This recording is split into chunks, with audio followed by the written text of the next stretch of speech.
Oi, o meu nome é Maísa e o vídeo de hoje eu vim fazer algumas considerações sobre as minhas últimas leituras.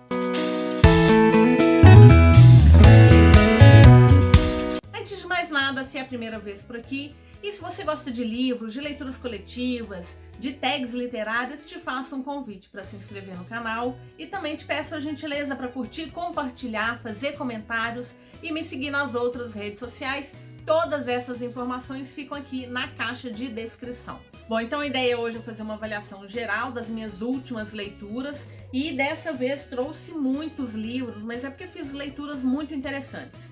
Livros diversos, a gente tem romance, suspense policial, fantasia, ficção científica, tem para todos os gostos. O primeiro livro é O Clã das Mulheres Wayward, da Emilia Hart, publicado pela editora Jangada. Eu achei esse livro belíssimo, recebi da editora, eles entraram em contato, queriam saber se eu queria fazer a leitura. É um romance histórico, mas que tem uma pegada de realismo mágico. E eu me encantei com essa história. Nós vamos acompanhar 3 mulheres. A Alta, que está lá em 1619, nós temos a Violet em 1942 e a Kate, que está em 2019. A Alta, a gente já encontra ela sendo presa, ela é acusada de bruxaria e ela vai ser julgada pelo crime de bruxaria. A gente sabe que esses julgamentos, eles são um grande teatro, porque a culpa dela já tá no fato dela ser uma mulher, e uma mulher que não tá casada ainda por cima, e uma mulher que é curandeira. Então a gente tem o julgamento da Alta. Depois a gente tem a Violet, que é uma menina mais jovem.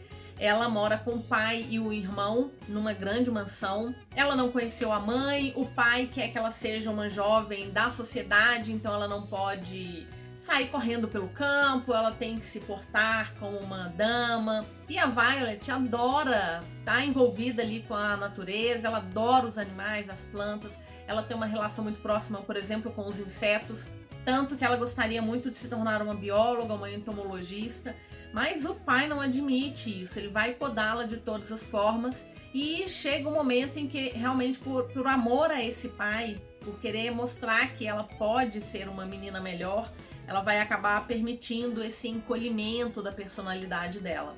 E a Kate, que vive um casamento tóxico, ela vive um relacionamento abusivo e ela vai tentar fugir disso porque ela recebe como herança um chalé, o chalé Wayward, de uma tia-avó, e ela vai fugir desse marido e lá ela vai encontrar histórias e vai reencontrar um pouco uma parte da sua ancestralidade. É uma história maravilhosa, é uma história forte. A gente vai se ver em muitas dessas personagens, em muitas coisas que acontecem com elas, porque todas as 3, de uma forma, estão tolhidas por essa sociedade patriarcal. E, de alguma forma, elas vão tentar escapar dessas garras. Talvez das 3 é que eu tenha ficado com contato mais distante tenha sido a Alta, que foi acusada de bruxaria, porque num primeiro momento a gente percebe ela muito resignada com o destino. Eu sei que não tinha muito o que fazer, mas eu achei ela muito resignada, mas as coisas vão caminhando e a gente vai ver que ela tem uma força muito grande. No final das contas, acabei gostando bastante da Alta. A Violet é uma graça de menina. Ela vai passar por situações muito ruins, muito dolorosas, mas ela vai sair mais forte de tudo isso. E eu achei muito bacana porque ela tem muito auxílio do irmão dela. Então eu acho bacana isso, a gente vê um homem dando as mãos, né, para a irmã, mesmo entendendo que ele pode colocar tudo a perder. E a Kate, ela é a personagem que a gente vai talvez mais se identificar porque é uma história mais contemporânea. E ela vai passar por situações muito dolorosas também, mas vai ter o apoio, entre outras coisas, da mãe dela, que estava distante durante muito tempo. E vai se reconectar com o passado dela, principalmente porque durante muito tempo ela se viu como responsável pela morte do pai. E ela vai descobrir que as coisas não são tão simples como o olhar daquela garotinha que viu o pai ser atropelado, né, foram. Então ela não é a culpada disso tudo. Enfim, um livro maravilhoso, recomendo muito. É a história dessas mulheres tentando aí, de alguma forma, superar, ultrapassar essa barreira do abuso dessa sociedade machista. Recomendo, um livro belíssimo, acabou de ser publicado pela Jangada. O segundo livro aqui foi uma leitura coletiva lá do Fantasticai, o meu clube de leitura de fantasia, meu e da Ju. Inclusive, estamos com ótimos livros para serem lidos no mês de setembro, as informações todas aqui embaixo. Uma Magia Destilada em Veneno, publicada pela Galera Record, é o primeiro livro da duologia Os Livros do Chá. E aqui a gente vai encontrar uma mitologia baseada na cultura oriental, de servir o chá, de todo um ritual para servir o chá e de que cada chá tem seus componentes que vão ser importantes para determinados problemas de saúde ou problemas emocionais, e que alguns deles receitados como remédio, inclusive, outros para serem compartilhados. Enfim, nesse mundo nós temos pessoas que têm habilidades, que são os Xenong. Eles são mestres na habilidade de misturar os chás, as plantas, para trazer características que eles queiram ressaltar. E eles também têm uma habilidade que vai se juntar aí com essa característica do chá. A nossa personagem, ela mora com o pai e a irmã numa província afastada. Ela acabou de perder a mãe, que ela tomou um chá envenenado, e a irmã dela tá muito doente, porque também tomou desse chá. E ela decide participar de uma grande competição na capital, porque o vencedor dessa competição vai ter um desejo atendido pela princesa desse reino.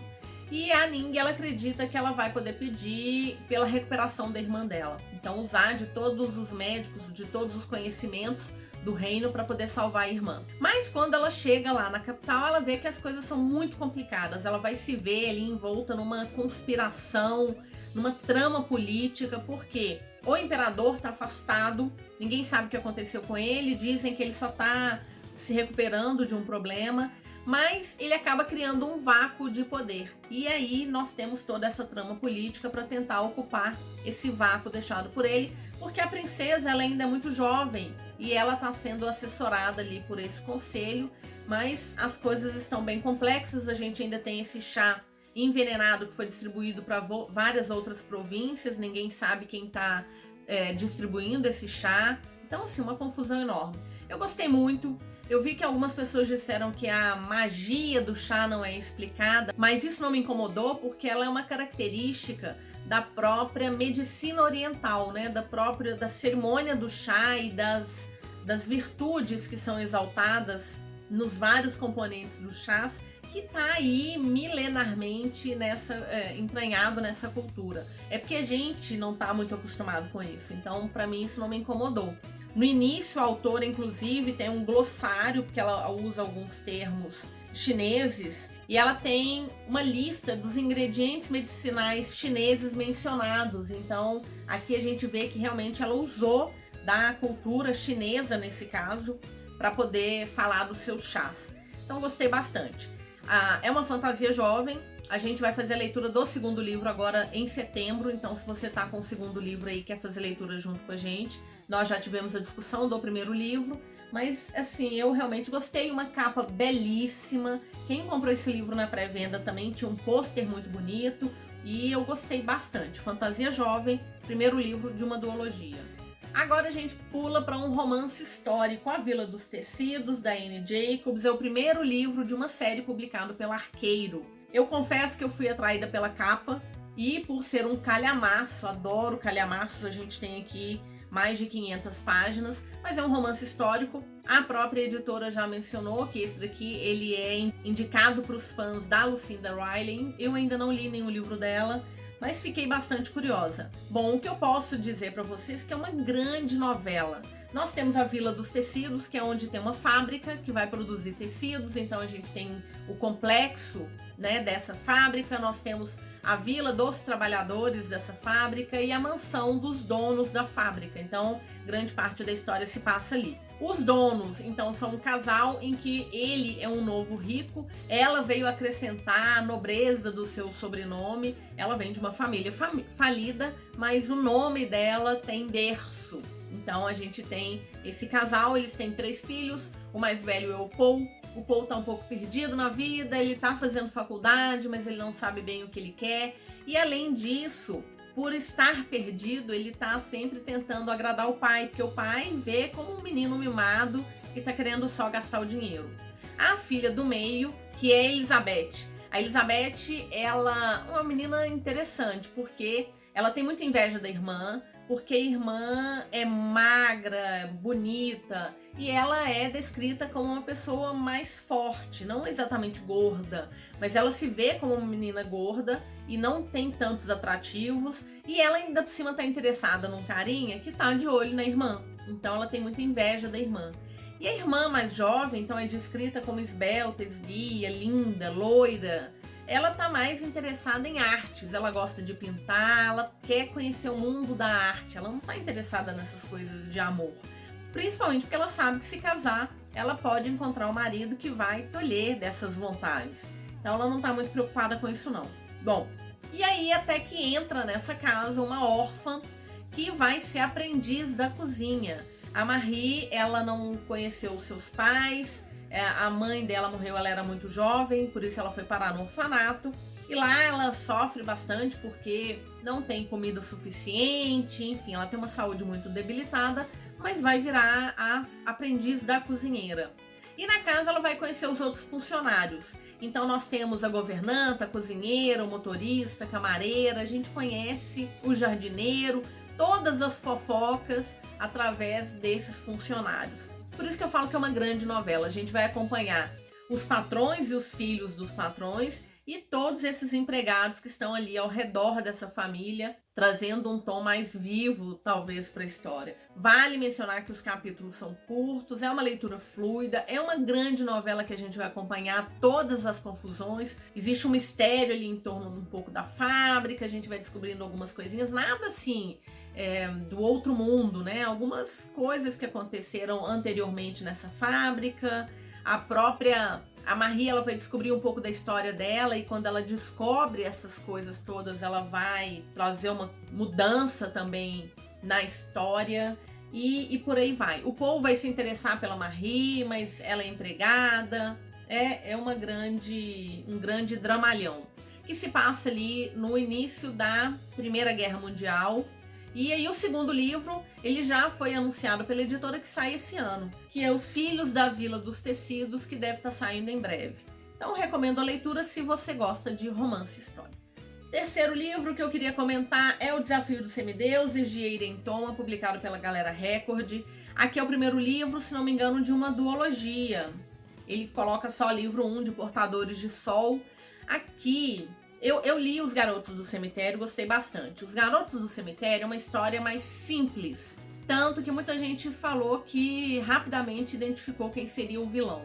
Eu confesso que eu não identifiquei de cara não, mas ela é uma história mais simples. Mas eu gostei muito por conta da representatividade, da diversidade que ela trouxe. Já em O Desafio dos Semideuses, a gente tem uma mitologia bastante complexa. E se não me engano, é o primeiro livro que passou por uma revisão extensa e que traz uma linguagem o tempo inteiro na história neutra para alguns dos personagens. E aí vale assim para aqueles puristas que dizem que não existe elo, então vai falar a voz missê. A linguagem, ela é viva e ela é um reflexo da sociedade, do momento atual. A gente está o tempo inteiro modificando a nossa linguagem. E o que a gente pode fazer é aprender. Acho que é uma delícia estar sempre aprendendo. Eu sou uma jovem senhora de quase 50 anos e tô lendo uma fantasia jovem e aprendendo muito com isso. Não vejo problema nenhum. Então a gente tem só que se permitir. Então fiquem atentos porque tem essa questão da linguagem neutra para alguns personagens. O que a gente tem aqui é um desafio dos semideuses, então é um mundo em que nós temos alguns deuses que têm os seus reinos, eles têm filhos que são semideuses. Alguns desses semideuses são chamados de ouro, eles são heróicos, eles são fortes, eles estão ali para salvar as pessoas. E os filhos vão para uma academia específica para poder treinar. E nós temos alguns deuses que são chamados de Jade, que são deuses menores. E os filhos deles estão ali convivendo, inclusive o Theo, ele está convivendo com as pessoas do seu reino, com as pessoas normais. E de 10 em 10 anos nós temos uma grande competição, 10 semideuses são escolhidos para participar de desafios. Nós teremos um vencedor que vai levar a luz de sol para todos os outros reinos, para proteger esses reinos dos vilões, né, que são deuses obsidianos, que foram expulsos pelo sacrifício de Sol há muitos anos atrás. O perdedor vai ser sacrificado e do sangue dele vai ser retirado a luz, que vai ser levado então pelo portador de sol para todos os outros reinos. O Theo tá muito tranquilo porque os ouros que sempre são escolhidos, eles é que são os heróis, os grandes guerreiros, e ele só vai lá para participar da festa. Mas é claro que a gente sabe, ele vai ser escolhido, e um outro Jade também, o Shio, que é filho do deus do azar. Os dois serão escolhidos para participar com os outros 8 semideuses. E aí a gente vai acompanhar todos esses desafios. Os desafios foram... eu adorei acompanhar, eles foram muito gráficos, muito bem descritos.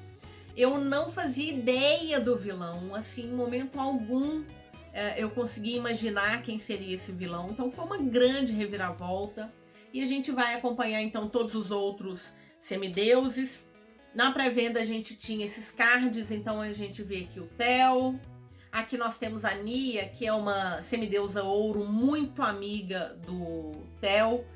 Ela é muito forte. Nós temos o Aurélio, que é um outro semideus do fogo, né, ouro, que foi um grande amigo do Theo há muitos anos atrás, mas depois que ele entrou para a academia ele acabou se afastando. A Auristela, que é irmã do Aurélio.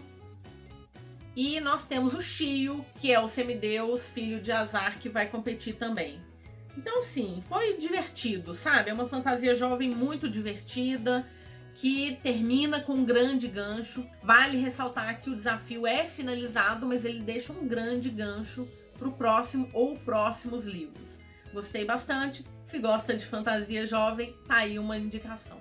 Outra fantasia jovem, mas com uma pegada mais sombria. Então eu fiz a leitura de Para o Trono, de Hannah White, publicado pela editora Suma, o segundo livro de uma duologia que começou com Para o Trono. Aqui a gente tem um reconto. Ele não é um reconto, ele usa, na verdade, de duas personagens que são de Chapeuzinho Vermelho e Cinderela. Aqui elas são duas irmãs que vivem num reino em que a primeira filha é para o trono e a segunda filha é para o lobo. Então esse reino ele é cercado por uma grande floresta que é habitada, segundo as lendas, por um lobo. E de tempos em tempos, quando a rainha dá à luz a gêmeas, a segunda filha tem que ser levada como sacrifício para o lobo. Porque ele não vai sair da floresta, ele não vai soltar os monstros que vivem nessa floresta e fica todo mundo seguro.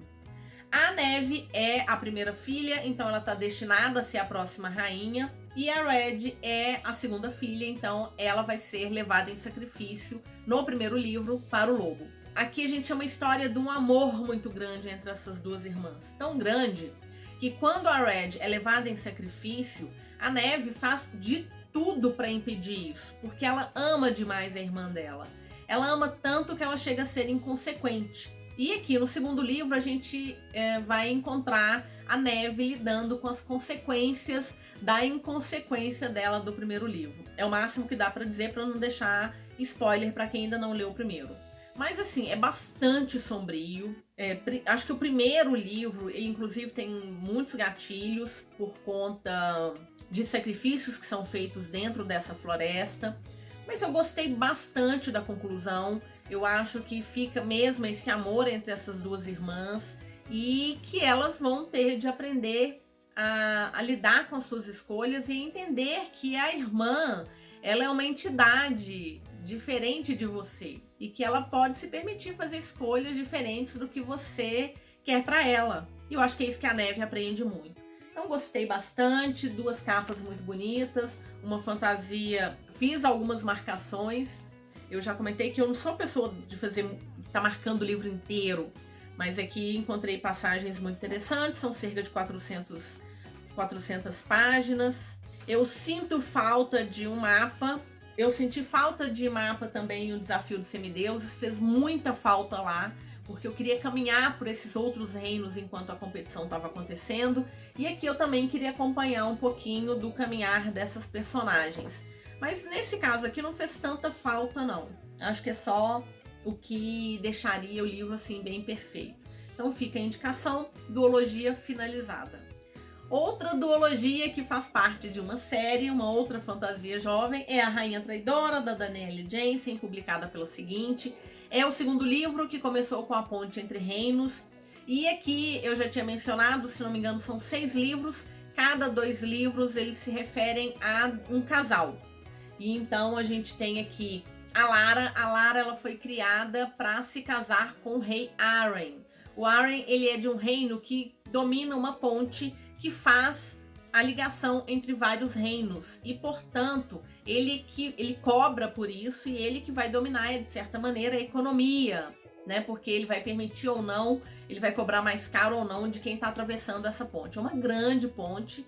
E aí, no primeiro livro, então, a gente tem a Lara sendo preparada para casar com ele e para descobrir todos os segredos para permitir que o seu pai invada esse reino. E, bom, ela vai ter uma série de ações, assim, bem inconsequentes, até perceber que o pai dela não é bem o mocinho como ela acreditava. Não fosse difícil, né? O pai dela colocou uma série de irmãs para aprender como assassinar, como matar, como trair. Não é um grande pai mesmo. Mas ela vai tomar algumas ações que vão ter consequências desastrosas. Claro que eu não vou contar para vocês, porque quem ainda não leu o primeiro livro, para não tomar spoiler, mas aqui ela vai ter que resolver todos os problemas que ela causou lá no primeiro livro. A Lara é uma personagem interessante. E aqui a gente tem mapa, coisa que eu adoro, acho que eu já até tinha mostrado esse mapa, eu gosto muito quando tem isso. A Lara é uma personagem interessante. Ela é uma super heroína. Ela consegue se livrar de problemas, assim, de olhos fechados. É interessante que, às vezes, em livros em que nós temos protagonistas fortes, ainda assim, os seus interesses amorosos, em algum momento, tem aquela sensação de que eu preciso salvá-la. Aqui isso não acontece. A Lara, ela é tão forte que o Arryn, em alguns momentos, chega das costas, largando ela em situações, assim, péssimas, porque ele sabe que ela ou vai sobreviver, e resolver todo o problema. Ele não tem problema nenhum em deixar nas mãos dela a resolução das complicações nas quais ela se mete. Às vezes é um pouco demais, mas eu acho isso ótimo, porque já li muitos livros em que os protagonistas, eles saem de situações assim, às vezes de uma forma muito mágica até, e conseguem resolver tudo e não tem problema nenhum. Por que seria problema se isso acontece com a nossa personagem? Vale dizer que a gente tem a resolução dos problemas que ela criou aqui, mas que a gente está falando de vários reinos, que tem vários problemas políticos, e aí aqui a gente já vê o próximo casal do próximo livro. Ainda não tem previsão de lançamento, imagino que seja só ano que vem, mas a gente já tem um vislumbre do próximo casal que vai ser abordado. Então é uma história que é contínua. Aqui foi resolvido o problema deste casal. Gostei bastante, fantasia jovem. Ele tá no selo seguinte, mas ele tem uma pegada assim um pouco mais do que 16 anos. Acho que dá para colocar ele como 18. E tem muito de política. Romance que ele é uma parte pequena da história. A gente tem muita política. Eu acho que é um grande livro de aventuras. Fica a recomendação se você gostou dessa premissa. E o último livro que eu queria comentar com vocês é Sade, da Courtney Summers, publicado pela plataforma 21. É um livro que estava parado aqui um tempo, estava doida para ler, e o Afonso me convidou para participar da leitura coletiva da Roda do Enigma, e aí a gente pôde fazer, e aí eu pude finalmente conhecer essa história que é bastante elogiada. Aqui é um suspense, um thriller policial jovem. Nós temos uma escrita bem diferente, porque uma parte do livro é escrito no formato de podcast. E a outra parte a gente tem o ponto de vista da Sade. Eles estão em tempos diferentes, então o podcast ele começa depois de um tempo do desaparecimento da Sade, e a gente tem o ponto de vista da Sade porque ela tem uma irmã mais jovem, foi criada pela mãe, que é uma viciada. A mãe em algum momento abandona essas duas, e depois a irmã dela é encontrada morta. E a Sade sabe quem matou a irmã dela e vai atrás em busca de vingança. Por se tratar de um livro de suspense e mistério, não dá pra falar muito mais que isso. A não ser que ele é fluido, ele é cheio de gatilhos, ele tem cenas assim bem tensas, ele é muito doloroso. A história da Sade, a Sade, ela é de uma obstinação. Ela pode estar destruída emocional e fisicamente, mas ela continua seguindo em busca do objetivo dela. E a gente vai descobrindo assim tudo que ela fez para cuidar dessa irmã. Ela tinha uma verdadeira adoração da irmã dela e tudo que ela fez para tentar vingar a morte dessa irmã. E quem vai chamar o podcast para encontrar a Sade é a dona do lugar onde o trailer da Sade estava estacionado, porque ela sabe que o mundo da Sade acabou e ela sabe que a Sade tá perdida, porque ela sempre foi muito apaixonada pela irmã dela, em cuidado, né? E quando ela perde isso, a Sage fica realmente sem rumo. E o podcast se interessa porque primeiro a gente tem uma garotinha que é morta e que o crime não foi solucionado, e a gente tem agora o desaparecimento dessa irmã mais velha. Muito boa leitura, recomendo. A gente tem um final que eu ainda estou digerindo, é um final muito bom, mas ele não traz todas as informações, mas eu acho que é válido e que deixa a gente aí criando o nosso próprio final de certa maneira. Então vale muito. Não é que ele tem um final aberto, mas ele deixa um espaço ali pra gente imaginar uma última cena. É basicamente isso. Recomendo demais. Queria fazer 2 menções honrosas, 2 leituras que eu fiz lá pro blog Coisas de Mineira, então as resenhas vão sair lá. O primeiro é Guerra do Velho, o primeiro livro de uma série de 6 livros. É uma trilogia que tinha saído já há um tempo e a Aleph acabou de trazer a segunda parte da trilogia, uma ficção científica em que o ser humano já desbravou o universo, já está colonizando outros planetas, mas eventualmente vai entrar em guerra com seres alienígenas. E é criado então uma unidade militar que vai proteger essas pessoas nesses outros planetas. Para se alistar, uma única exigência é que tenham 75 anos. Por quê? Porque aí você já viveu toda a sua vida, não tem mais nada para resolver, você vai alistar, é dado como morto na Terra, é considerado morto na Terra, porque nunca mais vai voltar para a Terra. Gostei muito do livro, a resenha sai em breve lá no blog. E acabei de ler Amanhã e ainda outro amanhã, um romance contemporâneo, 5 estrelas, favoritado, eu adorei. É um romance não necessariamente romântico, ele vai falar de amor de uma esfera muito maior. Nós vamos acompanhar 30 anos de 2 jovens que se conheceram muito jovens num hospital, ela acompanhando a irmã em tratamento e ele porque está fazendo um tratamento no pé depois de um acidente que ele sofreu. Os 2 começam a jogar, brincar ali no hospital e depois eles vão acabar criando uma empresa e vão criar jogos. Eu não sou uma gamer, mas mesmo as descrições de como que eles criavam jogos, pensavam, né, de como é que seria toda esse perfil do jogo, não é difícil, é muito fácil de acompanhar. E assim, que livro maravilhoso. Olha, ele vale o hype. Eu acho que todo o hype que botaram nesse livro é pouco, porque realmente ele é uma delicinha. Muito fluido, muito fácil de ler, maravilhoso. A resenha sai em breve lá no blog. Bom, foram essas as principais leituras. Se você quiser saber todas as leituras que eu fiz no mês de agosto, só lá no meu Instagram, eu coloco todas as resenhas, todas as notas, todos os comentários por lá, dá um pulinho e me ajuda também por lá. Me ajuda aqui fazendo os comentários e também utilizando os meus links de compra. Vou deixar todos eles aqui embaixo. Se você tiver interesse em comprar lá na Amazon e puder utilizar meu link, eu te agradeço bastante. Bora conversar. Leu algum desses livros? Participou da Roda do Enigma? Ou de alguma leitura coletiva lá do Fantasticai? Fez alguma leitura que te marcou no mês de agosto?